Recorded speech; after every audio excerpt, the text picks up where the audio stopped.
Yeah. Dan tak lain dan tak bukan bersama dengan kita pada pagi yang berbahagia ini yang berhormat YB Muhammad Syahir Cik Sulaiman. Apa khabar YB? Alhamdulillah, terima kasih banyak boleh temu mata hari ni.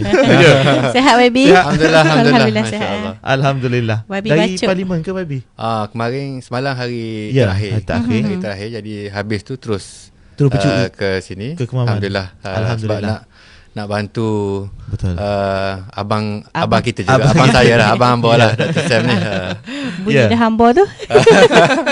YB kena tak lagi dengan nasi dagang pagi ni? Pagi tadi Alhamdulillah sama-sama dengan petugas di bilik gerakan kita. Negeri-negeri bantu daripada, saya jumpa daripada Selangor, Negeri Sembilan, Kelantan ada. Alhamdulillah, semangat. Betul. Alhamdulillah. Dan kepada semua pendengar-pendengar dan juga yang mengikuti kita di siaran langsung ini, YB Syahir Sulaiman yang tidak asing lagi dalam arena politik negara kita ini khususnya, yang merupakan setiausaha politik Presiden PAS kita, Tuan Guru Ayah Cik, dan juga merupakan YB Ahli Parlimen Bacok Kelantan Darul Naim. Dan YB kita terus berbincang dan juga berkongsi pandangan dalam slot podcast kita ini. Suasana banjir ketika ini di Bacok, Masya Allah. Dalam seminggu dua ni kita tengok taburan hujan tu di bahagian pantai, kita panggil coastal lah. Kalau hujan di pantai ni biasanya kawasan pesisir sahaja, maknanya setempat lah, maknanya Bacok 2 kali. Buka pusat pemindahan minggu lepas, lepas tu hujan reda, tutup sekejap, buka dah minggu lepas, baru ni buka balik sampai hari ni lah. Tapi kalau banjir tu di kawasan yang hulu, itu lebih besar impaknya. Kalau banjir di hulu akan jadi banjir seluruh negeri. Dia akan jadi daripada Kuala Kerai sampailah ke Rata Panjang lah. Jadi saya pun curi masa lah untuk Kemaman ni, dan memang kena bergegas juga ke kawasan. Ada 2 pusat pemindahan di Bacok. Masih ada buka? Ya, masih. PPS lagi? Setiap hari saya dapat update daripada OC Bomber, daripada Adun-Adun, dan saya pun dah turun minggu lepas. Dan kita dah gerak, ada NGO-NGO yang beri sumbangan, saya dahulukan bantuan tu. Betul. Alhamdulillah. Dan inilah sebenarnya kebersamaan YB dan juga pimpinan kita sebenarnya bersama dengan masyarakat. Dan sebenarnya bila ada PRK ni pula kena bersama lagi dengan kita di sini untuk nak memastikan kemenangan besar khususnya di Kemaman dalam pilihan raya kecil ni. Dalam hidup ni masa memang suntuk. Tapi kita kena urus, maximize. Kita kena make use sepenuhnya masa kita ni untuk kita ada manfaat kepada orang lain. Betul. Dan kalau kita tengok pun YB dan juga Broding hari ni kat Kemamang boleh tahan juga hujan lebat daripada pagi daripada semalam. Itu pun membimbangkan dan juga merisaukan pagi juga. Tadi subuh tadi, semalam Alhamdulillah cuaca baik. Pagi tadi. Dan itulah cuaca ni macam politik juga, tidak menentu sekarang ni.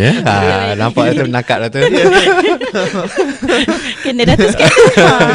Lain tu kan.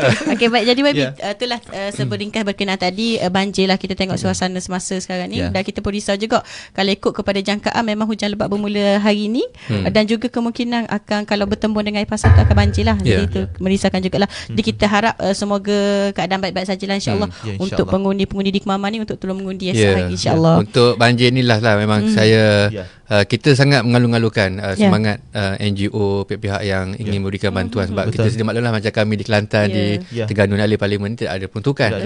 Tapi Alhamdulillah memang kita kecil tapak tangan tu nyirulah kami tadahkan untuk kita bantu. Dan yang penting ialah kita jaga keselamatan anak-anak dan juga nyawa kita lah. Dan bila dapat arahan untuk berpindah tu, segera berpindah, dan kita sesamalah yang kita panggil apa, yang berat sama dipikul, ringan sama dijinjing. Jadi orang Bacok khususnya kita pinjam seketika saja. Minta maaf. Orang Bacok. Nanti kami akan pulangkan insya-Allah. Seketika saja di Kemaman ni. Dan juga kalau saya tengok sendiri Broding, saya suka mengikuti perkembangan semasa YB lah di medsos, dan kita melihat walaupun dengan tiada peruntukan, tapi YB antara YB aktif juga turun ke lapangan bertemu dengan rakyat apa semua. Tahniahlah diucapkan kepada YB.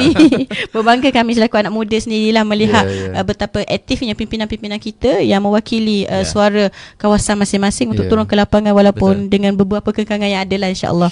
Baik, dan seterusnya YB, kita tengok Parlimen ni paling lama bersidang, kita tengok hampir 2 bulan bersidang kalau tak silap.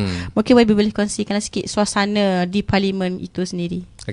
Yang lama untuk sidang ini ialah sidang kita panggil sidang bajet. Memang tahunan lah, bulan 10 dibentangkan bajet sehingga akhir bulan 11 itu. Dan bila habis Dewan Rakyat akan disambung dengan Dewan Negara. Bajet tu kena lulus. Kena lulus sebelum 31 Disember. 1 Januari tahun depan boleh belanja. Jadi memang sidang parlimen kali ini macam biasalah, ada keriuhannya, ada sebab panjangnya kerana bila bajet tu bentang, mula-mula bahas peringkat dasar, lepas tu menteri kena gulung, lepas tu baru dibahas peringkat jawatankuasa, iaitu bahas kementerian one by one. Jadi sebenarnya masa untuk bahas ni terhad. Masing-masing nak bercakap, kita ada 222 orang. Jadi kena fokus. Sebab itu yang pimpinan yang senior lah, pesan pada kami ni, kurangkan berpolitik lah dalam perbahasan ni. Kita bawa isu, pertama isu negara, isu ekonomi, isu politik, isu pendidikan, isu wanita, isu ada segala, bawa apa saja.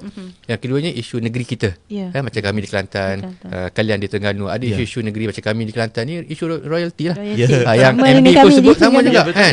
Katanya dahulu nak perjuangkan bagi direct kan, tapi semalam PMX umum perkara yang lain kan, katanya diberi pada rakyat terus. Itu agak tempang dari segi demokrasinya. Yang ketiganya ialah tadi isu negara, isu negeri. Yang ketiga ialah isu kawasan kita. Jadi you ada 5 minit, 10 minit. Kalau 5 minit 10 minit tu you kutuk, caci, you buat kecoh kan, buat kacau.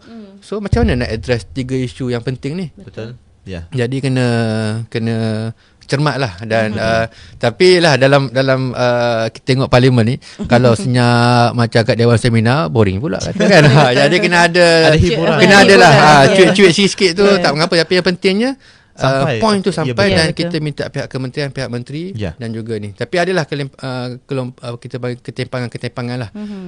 Dikatakan sekali baru ni masa yang ahli-ahli parlimen PN kosong kan. Sebab apa? Sebab kita berhimpun depan Mahkamah Persekutuan. Tapi kami masuk lepas tu. Kami masuk lepas tu, menteri pula kosong. Tapi kita tak jadikan isu sebab parlimen ni untuk pengetahuan lah. You tak akan expect you masuk dari pukul 10 sampai pukul 5 duduk. Tak ada orang buat gitu. Jadi kita ada jadual, kita ada tajuk. Jadi tajuk ni you bahas. Tajuk ni kita dengar, tajuk ni kita mencelah. Tajuk ni menteri. Tapi sepatutnya masa perbahasan biar ada menteri.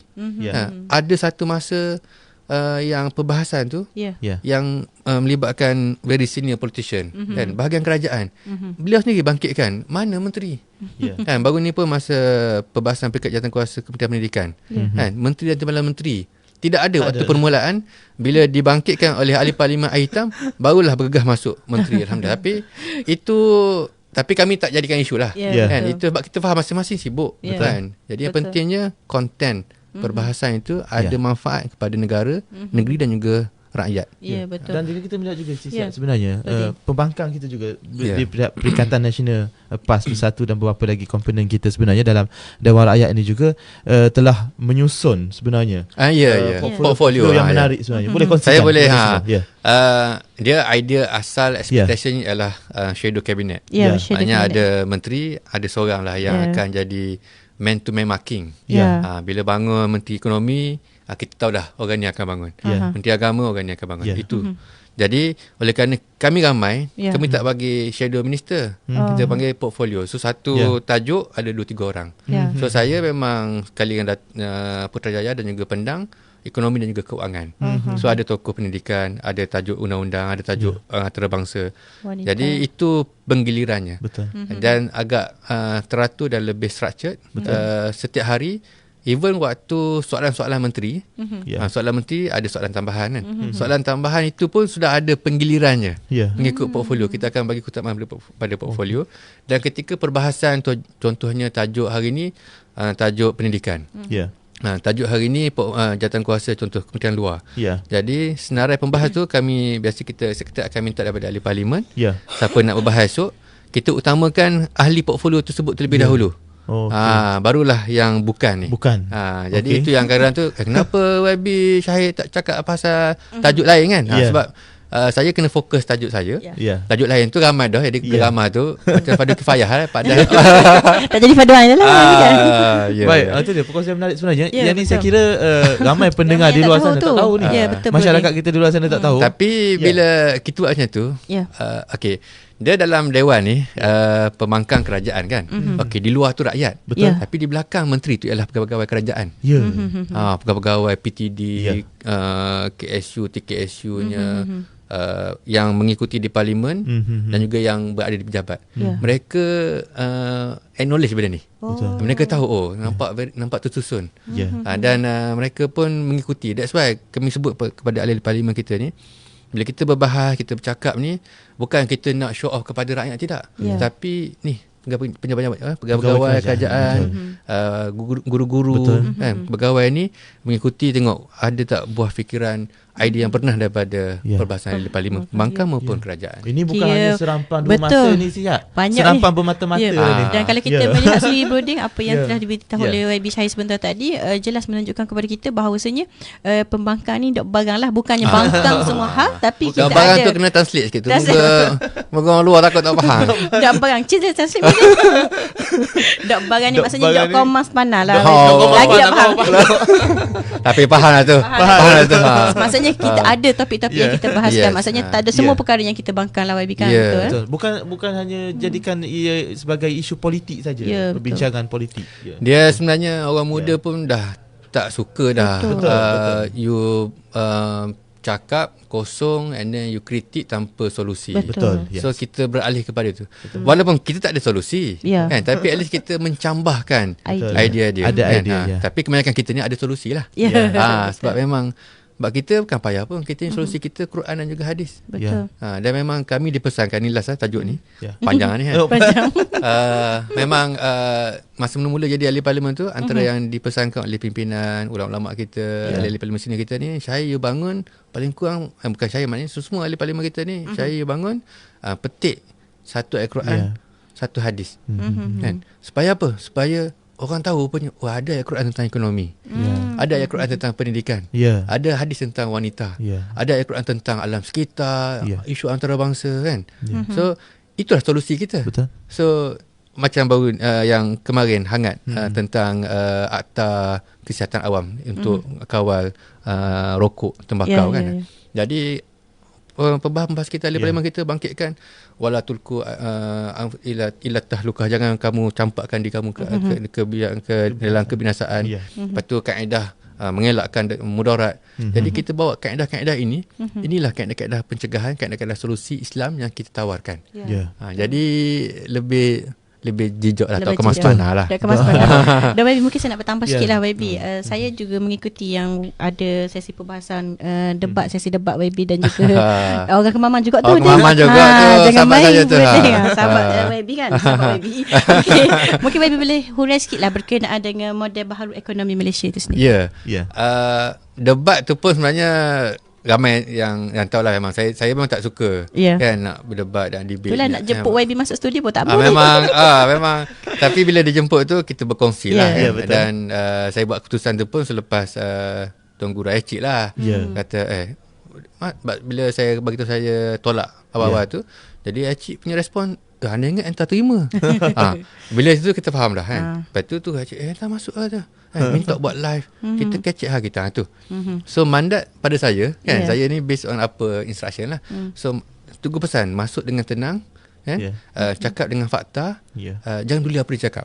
That's why saya tak kritik, saya tak downgrade apa dia cakap tu. Dia nak downgrade saya tu, itu hak dia lah kan. Walaupun dalam debate sepatutnya you kena smash kan, tapi saya kira peluang tu bukan. Ini bukan saya punya mandat, ialah untuk saya masuk dengan tenang, kita chill, kita relax dan ni. Dan apa nama debat tu berlangsung live sebegitu. Satu perubahan pada saya lah cara untuk kita present kan. Gitulah. Itu cukup menarik sebenarnya. Dan sebenarnya memang latar belakang YB kita ni juga memang ekonomi.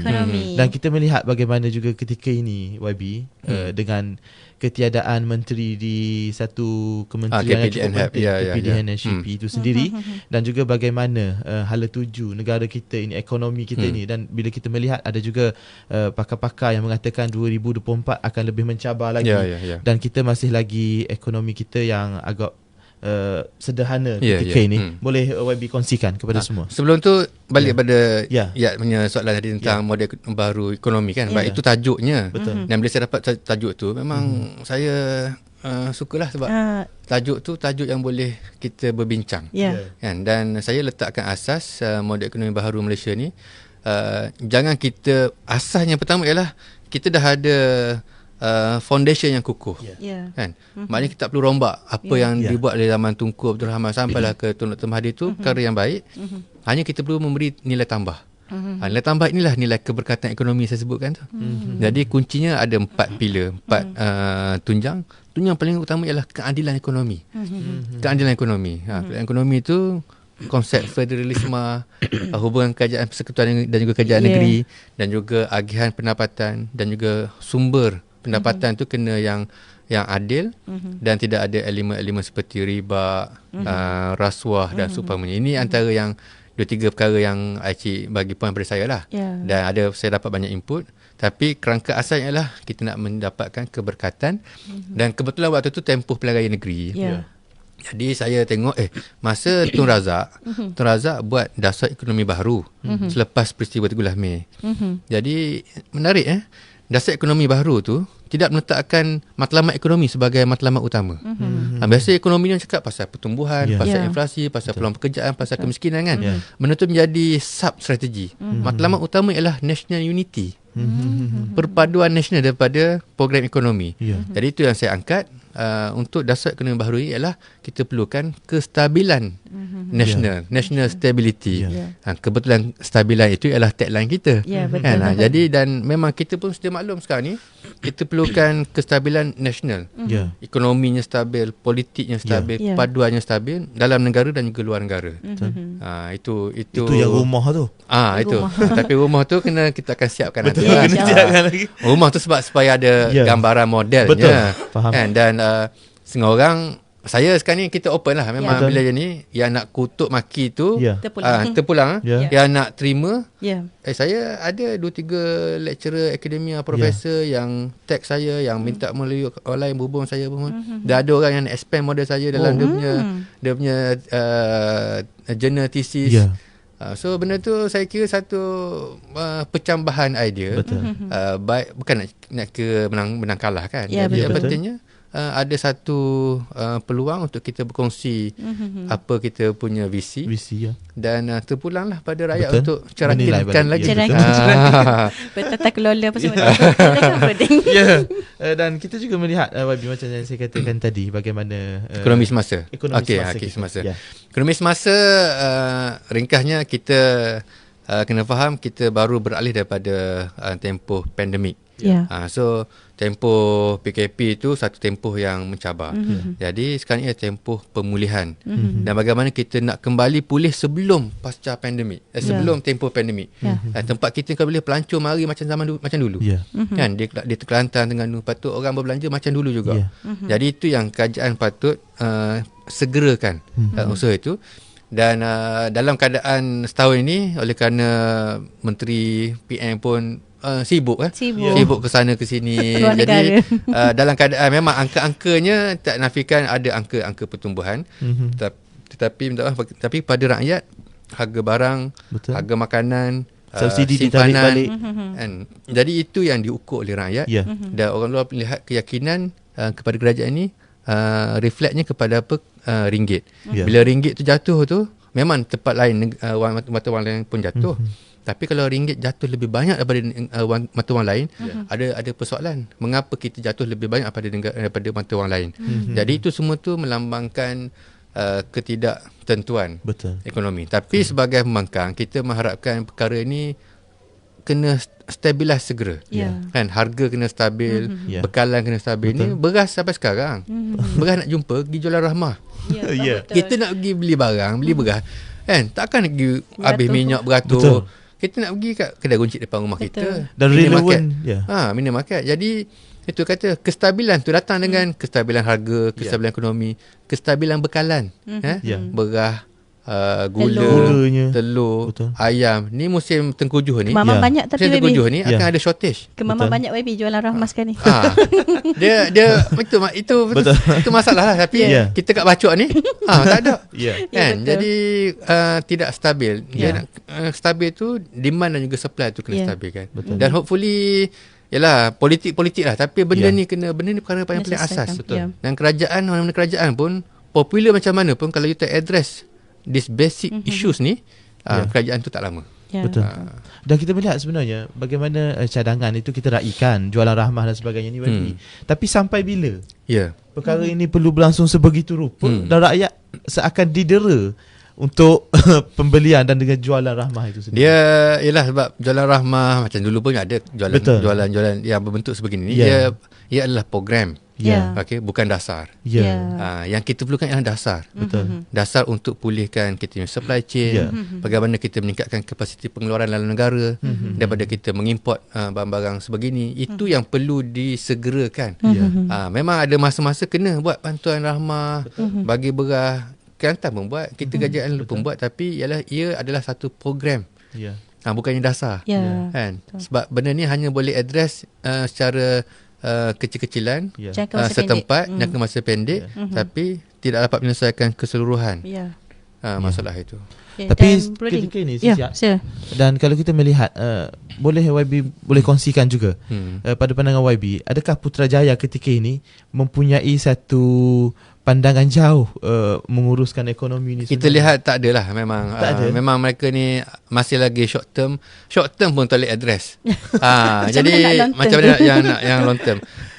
Dan memang adalah ayat-ayat yang kita panggil motherhood statement lah dalam kerangka ekonomi madani, dalam kerangka visi-visi mereka ni. Tapi itulah masalahnya, isu-isu yang short term pun mereka belum boleh address. Menyebabkan banyak benda yang terlepas pandang. Saya kira balik pada fokus lah. Fokus. Maknanya fokus lah, Perdana Menteri sibuk. Dia juga Menteri Kewangan. Menteri KPDN tak dilantik sampai sekarang, dah berapa bulan dah. PRK Pulai pun dah selesai. Parlimen dah habis sidang. Kita jangka sebelum Parlimen bersidang, at least ada menteri yang in charge. Memang ada menteri caretaker, menteri tugas-tugas khas, tapi dan timbalan menteri, tapi isu ini isu rakyat ni. Penting. Isu harga, isu bekalan, isu subsidi. Jadi seperti tidak ada fokus. Betul. Dan kita juga meraihkan sebenarnya pendengar-pendengar kita, YB dan juga Sisiak kita. Kita ada ramai sebenarnya pagi ni, Sisiak. Kalau kita boleh lihat dalam siaran langsung yang kita bawakan pagi ni, mungkin teruja dengan kehadiran YB Bacok kita ni. Dan ada seorang kita lihat di sini, seorang yang mengikuti kita, seumpama tiada solusi tentang kos sara hidup yang semakin meningkat oleh pihak kerajaan, hidup rakyat semakin tertekan. Dari Nur Azrin. Sebenarnya betul YB, dan kita melihat bagaimana apabila kenyataan-kenyataan daripada YB daripada parlimen, daripada menteri-menteri kita, apa saja menteri, pastinya akan ada emoji gelak, kutukan daripada rakyat, cacian daripada rakyat. Saya masa selepas PRN saya nampak dah trend ni, dan dalam satu wacana dengan pihak Sina saya sebutkan kerajaan ni, saya gunakan tagline ketika itu ialah ini masa untuk bekerja. So kita dah selesai dah pilihan raya, PRU dah selesai, PRN dah selesai, tapi mari PRK lah pula kan. So saya kata waktu itu ialah ini masa untuk bekerja. Jadi kepada kerajaan, untuk you bekerja, you kena mendengar. You kena mendengar dan tidak ada denial syndrome. Masalah yang ada di hadapan kita hari ni ialah kerajaan kita, menteri kita ni merasa mereka itu perfect. Tidak boleh terima. Menteri, beras tak ada ni. Mana bukti? Mana bukti kata. Mana bukti? Lepas tu seminggu lepas tu dia buat jualan. Jadi ni harga barang naik, mana bukti? Jadi saya kira kita kena, yang pertama ialah kerajaan tu dia kena mendengar. Sebab zaman Tan Sri Muhyiddin, zaman PKP, zaman Datuk Seri Ismail Sabri, zaman pasca PKP, kedua-dua ini kan mendengar. Tak nafi. Rakyat naik bendera putih, rakyat susah, tutup kedai, orang kena berhenti kerja, kan? Yes, kita kena admit ada masalah dan kita address, kan? Stimulate lah. Package lah. Package rancangan lah. You nak keluar EPF walaupun tak setuju, walaupun tidak berhemah, tapi oleh kerana masa tu orang kata apa? Nak lemah dah ni, bagi pelampung. Kalau tidak lemas. Kita benarkan keluar EPF. Kerana apa? Kerana mendengar. Kerana mendengar itu. Kalau pemimpin menteri kita sekarang ni tidak mendengar, malah menolak, menolak keluhan rakyat, menolak angka-angka, menolak statistik, menolak ini menyebabkan mereka tak tahu hidup di planet yang mana lah. Akhirnya Jadi pertamanya untuk Ya, selesaikan betul. masalah ni, macam kita Betul. pun kita ada masalah. Ya, betul. Hidup kita dengan pasangan kita, dengan majikan kita, dan dengan kawasan kita. Kita ada masalah kadang tu. Biasalah. Tapi kita kena acknowledge dulu. Ya ada masalah lah. Then baru kita boleh selesaikan. Betul. Tapi mereka kata tak ada masalah. Dan akan ada tidak detach lah di antara realiti dan juga apa yang mereka andaikan. YB sikit saya nak tahu, Ya. tanya sikit. Saya tengok yang YB Bachok ada mencadangkan dalam parlimen, sidang parlimen berkenaan dengan budaya debat yang sihat di sekolah. Mungkin YB boleh kongsikan sedikit apa matlamat dan tujuannya. Soalan parlimen tu saya sebut saya rangka tu selepas kita submit tu selepas PRN lah. Dan ketika itu lepas dah berdebat dengan tajuk ekonomi ni, nak debat tajuk pendidikan lah. Tu kata patutnya biar menteri lah berdebat pula tajuk pendidikan dengan kita punya profesor ke kita punya ahli politik kan. Tapi yang pentingnya adalah budaya debat yang matang. Memang menteri maklumkan dalam jawapan di parlimen tu memang dah ada piala debat antara sekolah, kelab debat kan. Tapi saya kata debat-debat ni macam kita sekolah lah. Seorang dua je hak pandai berdebat, hak boleh public speaking, yang rajin jadi MC, yang boleh buat pengucapan awam kan. Jadi bagaimana benda ni kita nak budayakan supaya lebih ramai yang at least ada basic pendedahan. Dan saya kata kena gabungkan juga dengan proses pendidikan politik. Mungkin ada sistem pilihan raya di sekolah ataupun minggu demokrasi di sekolah. Itu yang dan disambut baik oleh pihak kementerian lah. Dan siap sebenarnya kita dah ada di akhir-akhir dah juga ni 30 minit lebih dah ni. Tapi sebenarnya ada banyak lagi soalan nak Betul. tanya ni. Banyak Satu lagi soalan Bro Dim. Sila. Berkenaan dengan SG4, apa komen YB? SG4 tu samalah. Saya pun semalam ada bangkitkan soalan ni di parlimen tentang kerjasama rentas negeri. Maknanya negeri-negeri ni biar ada kerjasama ekonomi. Sebab ada negeri dia ada lebihan. Kan? Dia ada modal lebih, dia ada sumber yang lebih. Tapi ada negeri yang ada kurangan. Kan? Okay, yang ni ada modal tapi tak ada tanah. Kami ada tanah, kami tak ada modal. Jadi why not JV? Dan benda ni pernah dimulakan oleh almarhum Tan Sri Khalid Ibrahim MB Selangor. Pernah dimulakan? Pernah. Masa Pakatan Rakyat dahulu. Kan, Kelantan, Selangor. Selangor kaya. Jadi Kelantan kita JV. Tapi halfway langkah kajang. Betul. Jadi tak apalah. Yang terbaru ni kita tengok Dr. Samsuri meneruskan. Terengganu dengan Kelantan, Terengganu dengan Perlis, JV TDM dengan SEDC Perlis buat hospital di Perlis. Yang terbarunya MB Dr. Samsuri pergi ke Sarawak dan explore macam mana kerjasama tentang ekonomi berasaskan hidrogen. So kolaborasi antara negeri ni patut digalakkan lagi supaya kita ni hidup bagai aur dengan tebing. Itu maksud saya lah. Cukup menarik sebenarnya Siap. Gagasan yang cuba dilakukan oleh SG4 ini sendiri. Dan jika kita melihat juga bagaimana penting juga kita melantik yang amat berbahagia Tun Dr. Mahathir sebagai penasihat kepada SG4 ini, dan kita melihat juga bagaimana perhatian yang diberikan oleh negara Timur Tengah, khususnya negara Timur Tengah dah. Negara-negara Korea dan juga Jepun dan beberapa negara lain yang terus hadir ke negeri-negeri terbabit ini untuk merancakkan lagi ekonomi. Boleh komen? Memang Tun Dr. Mahathir ni satu kurniaan lah, anugerah. Memang mengiktiraf dunia. Khususnya dunia Islam memang mengiktiraf beliau sebagai seorang pemimpin yang bervisi. Dan amat rugi kalau kita tak manfaatkan kepakaran dan networking beliau, di mana dunia lain memanfaatkan networking dan juga kemahiran pengalaman beliau.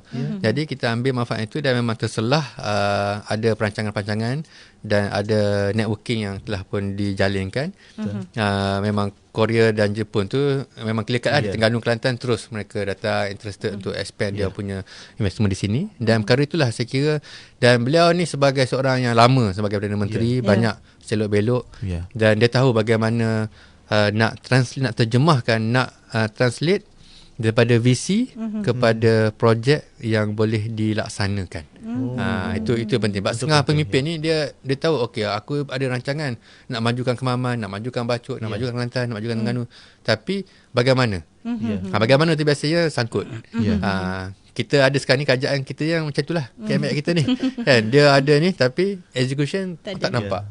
Kan, menteri-menteri tak nampak. Tapi memang masing-masing ada visi yang visi semua ada visi. Kan, kita orang budak-budak biasa pun ada, budak pasti pun ada impian. Kan, tapi bagaimana nak pelaksanaan itu perlukan kepada kebijaksanaan, hikmah, kita panggil hikmatus syuyukh.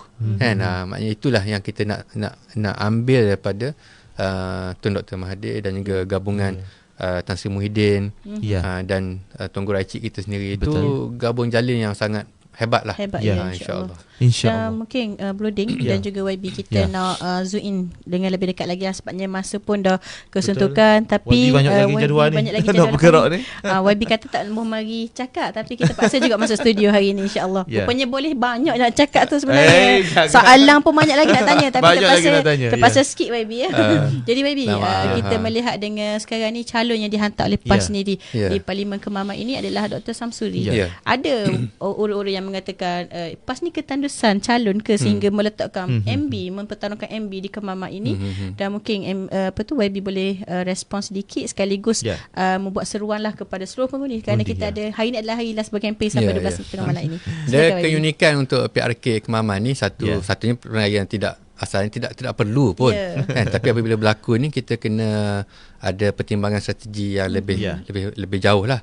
Jadi memang satu keberuntungan lah untuk rakyat dan anak muda khususnya di Kemaman ni apabila Dr. Samsuri dicalonkan, seorang yang sangat berkaliber dan tak timbul isu ketandusan sebab dalam PAS ni ramai. Jadi kita bila perlu tempat itu diisikan calon itu, itulah yang kita kemukakan. Dan Dr. Samsuri ni saya panggil sebagai macam dah anggap beliau sebagai abang lah.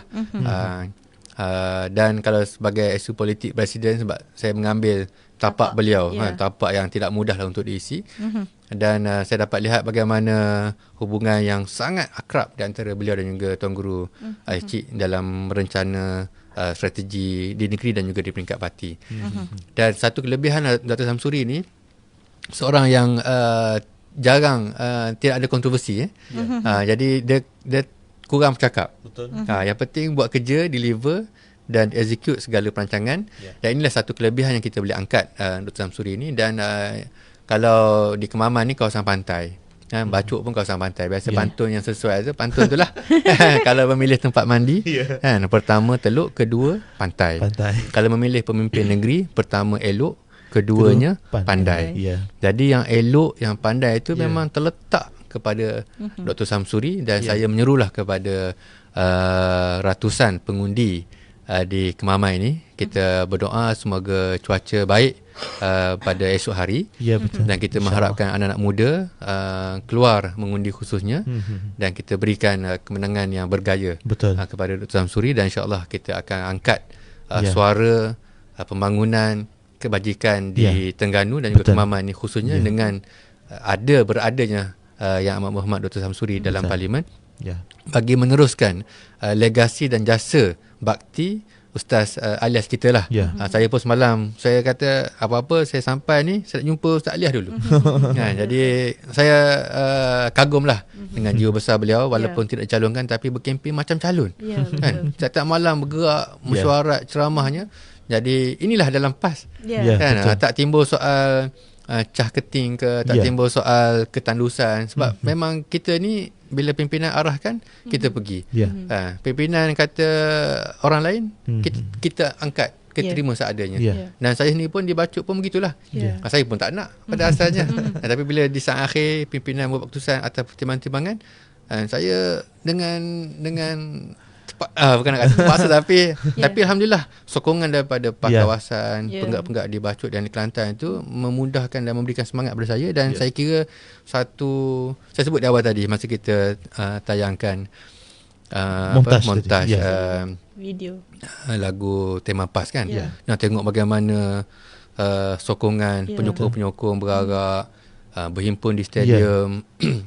Dan saya memang saya sebut memang setiap kali saya tengok dan saya tengok balik gambar-gambar saya masa hari penamaan tu memang sayulah, memang syahdulah sebab kita tak kenal wajah-wajah tu. Geng motor yang ikut kita ramai-ramai kat Terengganu, yang turun, yang buat kerja malam-malam gantung dia, esok pagi tengok ada dah kan. Jadi itu jasa-jasa yang tidak terbalas. Betul. Dan itu satu kekuatan kepada ahli parlimen, wakil rakyat ni untuk menyumbang bakti, berkorban sebagaimana penyokong dan rakyat telah berkorban untuk kita memberikan khidmat terbaik untuk rakyat kita. Dan insya-Allah Dr. Samsuri selayaknya insya-Allah. Tersentuh betul. Broding mendengar yang disampaikan oleh YB sebentar tadilah. Kita tidak kenal mereka tapi mereka tetap bekerja untuk memenangkan calon-calon yang telah dikemukakan oleh pimpinan-pimpinan kita. Jadi kepada jentera-jentera kita juga YB, mungkin ada pesanan kepada jentera-jentera kita sikit YB. Saya dengan jentera ni memang saya salute lah. Sebab jentera, untuk pengetahuan lah, jentera PAS ni dia tidak minta, kan, dia memberi. Datang jauh-jauh ni kan, tak ada claim, tak ada kan, penginapan cari sendiri, makan, minum, duit minyak semua sendiri. Jadi kepada jentera kita teruskanlah gerak kerja kita. Kita yakin bahawa ini sebahagian daripada amal soleh dan juga amal jariah kita. Dan kita sentiasa mentaati segala perintah, segala arahan yang diberikan. Dan yang pentingnya selepas menang tu pun kita kena terus menyokong dan membantu wakil-wakil rakyat yang dipilih. Dan insya-Allah itulah satu kejayaan yang manis lah apabila kita sama-sama berusaha untuk mencapai kemenangan. Dan yang penting adalah untuk kita sama-sama mengisi kemenangan itu, insya-Allah. Ya, betul. Itulah yang paling penting sekali sebenarnya, Sis, ya. Mengisi kemenangan yang ada itu lebih besar lagi peranan kita dan fungsi kita sebenarnya untuk terus bersama dengan rakyat dan juga masyarakat. Terima kasih banyak kepada YB atas perkongsian perbincangan kita pada hari ini. Dah cukup masa, Sis. Dah cukup masa, betul. Kena jemput sekali lagi ni. Nampak gaya. Banyak lagi konteks ekonomi yang kita ingin soalkan. Betul. Tapi nak balik ke Kelantan lepas ni kena singgah sini mula. Kena masuk semula studio kita. Dan terima kasih sekali kepada YB atas perkongsian dan buah fikiran yang disampaikan kepada kita semua dan juga kepada kita di studio dan juga kepada semua pendengar-pendengar kita yang terus setia bersama dengan kita. Dan kita akan teruskan ke slot selepas ini. Kita tidak akan stopkan siaran langsung ini. Kita akan berehat seketika sebenarnya. Dan nantikan siapakah tetamu kita yang seterusnya yang akan bersiaran langsung nanti. Terima kasih kepada semua yang terus setia bersama dengan kita. Dan terima kasih sekali lagi kepada YB atas kedatangan bersama kita di studio. Terima kasih banyak. Moga dipermudahkan urusan bersama rakyat, insya-Allah. Insya-Allah. Okay, terima kasih banyak. Jumpa selepas ini. Jangan matikan siaran langsung kita.